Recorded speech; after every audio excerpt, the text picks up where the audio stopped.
दुल्हन को रुखसत करने का मरहला वो बड़ा अजीब व गरीब होता है।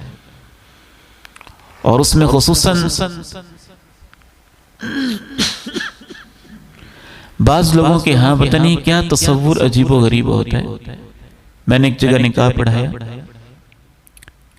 तो बच्ची के वालिद मेरे पास आए, कहने लगे यहाँ आपने लड़के का निकाह तो पढ़ा दिया है, तो लड़की का तो आपने पढ़ाया ही नहीं।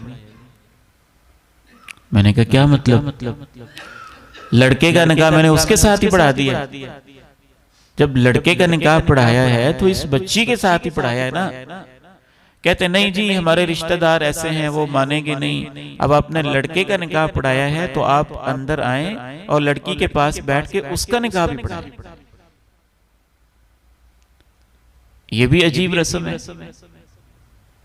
जब बच्ची की तरफ से उसका बाप मौजूद है, उसने इजाजत ली हुई है और निकाह खां कह रहा है, और मैं तो तसल्ली करके पूछता भी हूं कि आपने बच्ची से इजाजत ली हुई है? बाप कहते हैं इजाजत ली हुई है। आम हालात में तो बच्ची के पास जाने की जरूरत ही नहीं, इल्ला ये कि मामला मुश्तबे हो, शक वाला हो, शुबे वाला हो, आपको खतरा हो या दाएं बाएं से पता चला हो कि ये बच्ची के साथ जबरदस्ती कर रहे हैं, तो फिर जाने की जरूरत पेश आ सकती है। आम हालात में तो पता होता है किसकी बच्ची की शादी है, उसके बाप की क्या कैफियत है, क्या मामलात हैं। तो खामखा निकाह खां को भी जबरदस्ती कहते हैं नहीं जी आप बच्ची के पास जाएं। जिस कैफियत में उस वक्त बच्ची होती है, क्या हमारा बच्ची के पास जाना बनता है? क्या इसकी कोई लॉजिक आपको समझ में आती है?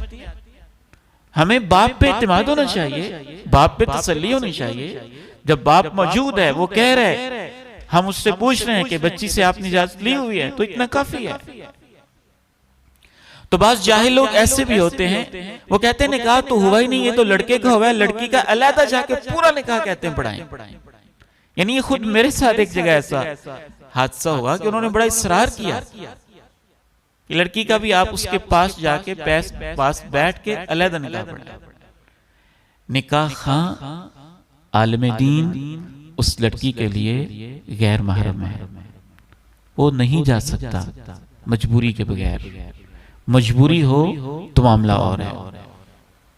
इसी तरह से फिर उस बच्ची के पास लाजिमन दुल्हा को लेके जाते हैं, और दुल्हा साहब भी इतने बेशर्म होते हैं कि अपने दोस्तों की फौज के साथ जाते हैं।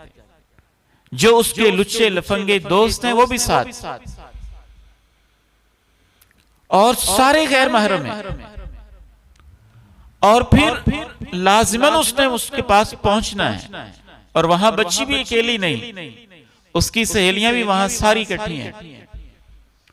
और फिर वहां नई रस्में शुरू हो जानी, मजाक भी चल रहे हैं, बातें भी चल रही हैं, और वहां जो अच्छी हरकतें और अजीबो गरीब रस्में हैं वो एक अलहदा दास्तान है।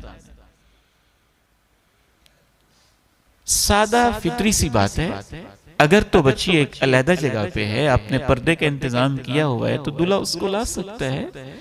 जब दुल्हन घर से चल के मैरिज हॉल तक पहुंच गई है, तो मैरिज हॉल से चल के गाड़ी में भी तो आ सकती है।